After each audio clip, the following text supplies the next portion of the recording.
हूं और वो पहला प्रश्न क्या है जरा देखिए अच्छे से और जवाब भी लगाइए फटाफट से। भारत का राष्ट्रीय विरासत पशु कौन सा है? एक सींग वाला गैंडा, एशियाई शेर, हाथी और हिम तेंदुआ। चार ऑप्शन है भाई, बताइए फटाफट से क्या सही जवाब है। भारत का राष्ट्रीय विरासत पशु देखिए इस बार मैराथन के अंतर्गत थोड़ा सा बदलाव मैंने करने का प्रयत्न किया है और इस बार क्या बदलाव किया है कि जैसे जो भी ऑफिशियल सिलेबस में टॉपिक्स दे रखे हैं एक टॉपिक के क्वेश्चंस एक साथ रखने का प्रयत्न मैंने किया है आपके लिए। यानी कि कोई भी एक टॉपिक है जैसे राष्ट्रीय प्रतीक है तो राष्ट्रीय प्रतीक के सारे क्वेश्चंस एक साथ, फिर उसके बाद अगला टॉपिक आया उसके सारे क्वेश्चंस एक साथ, इस प्रकार से मैं क्लास आपके लिए लेकर आया हूं। उस बार मेरे बच्चों आप सभी लोग जानते हैं राइट आंसर इस प्रश्न का क्या है? हाथी। हाथी ही भारत का राष्ट्रीय विरासत पशु है, आप सभी लोग अच्छे से जानते हैं। अच्छा यहाँ पर अगर मैं चर्चा करूं कि भारत के किस नेशनल पार्क में हाथी विशेष तौर पर मिलते हैं तो भैया नागरहोल और बांदीपुर नेशनल पार्क। नागरहोल वो बांदीपुर नेशनल पार्क, वो बांदीपुर नेशनल पार्क में हमें हाथी जो है अच्छी खासी मात्रा में देखने को मिल जाती है। एक सींग वाले गेंडे के लिए कौन सा नेशनल पार्क फेमस है भैया? तो मेरे बच्चे आप सभी लोग जानते हैं कि एक सींग वाला गेंडा असम में काजीरंगा नेशनल पार्क में पाया जाता है।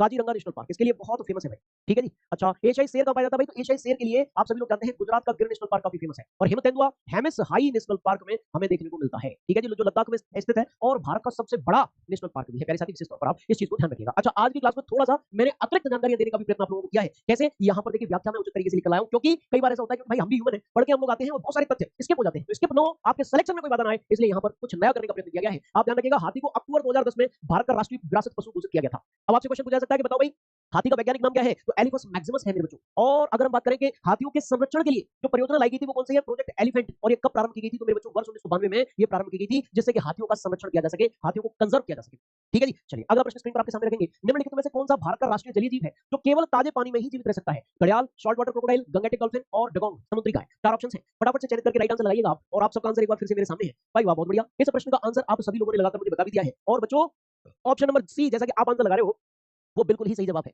गंगा नदी में पाई जाने वाली डॉल्फिन जिसे गंगेटिक डॉल्फिन के नाम से हम लोग जानते हैं वही भारत का क्या है बच्चों? राष्ट्रीय जलीय जीव है। ठीक है जी। अच्छा अब बात आती है कि राष्ट्रीय जलीय जीव को यहाँ पर उससे संबंधित जो अन्य चीजें हैं वो कौन सी है? मेरे बच्चा ध्यान रखना, राष्ट्रीय जलीय जीव भारत का जो है उसे सुसु के नाम से भी जाना जाता है।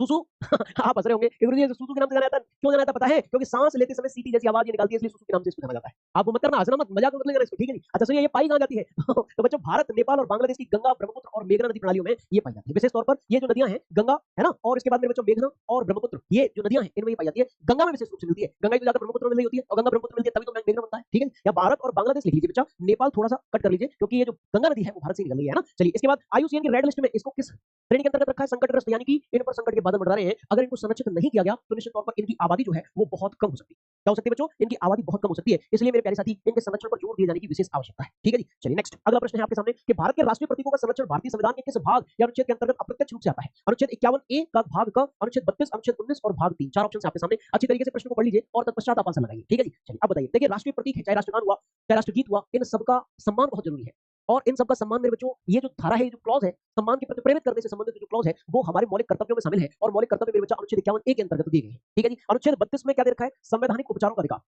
बोलिए जी क्या दे रखा है? संवैधानिक उपचारों का अधिकार दे रखा है। उपचारों का अधिकार मेरे बच्चों यहाँ पर दिया गया है, संवैधानिक उपचारों का अधिकार, राइट टू कॉन्स्टिट्यूशनल रेमेडीज, यानी कि जब भी आपके मौलिक अधिकारों का हनन होता है आप सीधे सर्वोच्च न्यायालय जा सकते हैं, ये यहाँ पर ऐसा कहता है। आर्टिकल 19 मेरे बच्चों ये स्वतंत्रता का मौलिक अधिकार आपको प्रदान करता है।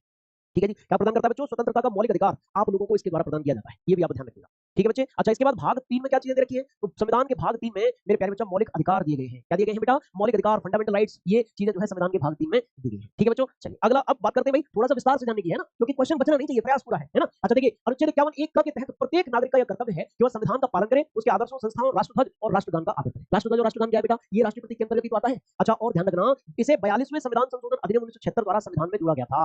मौलिक कर्तव्यों को किस संविधान संशोधन के द्वारा जोड़ा गया था भाई? 42वें संविधान संशोधन के द्वारा स्वर्ण सिंह समिति की सिफारिश पर जोड़ा गया था। भाग 4 कब जोड़ा गया था आप सभी लोग जानते हैं। ठीक है जी। इसे इसे का मतलब मौलिक कर्तव्यों को है ना, मौलिक कर्तव्यों को। यहाँ किसकी बात हो रही है बच्चों? मौलिक कर्तव्यों की बात हो रही है। ठीक है, मौलिक कर्तव्यों को। ओके अच्छा क्या मौलिक कर्तव्यों का न्यायालय में प्रवर्तन कराया जा सकता है? तो मूल कर्तव्य अदालतों द्वारा सीधे तो लागू नहीं कराए जा सकते, लेकिन इनके उल्लंघन पर संसद ने दंडात्मक कानून जरूर बनाए हैं।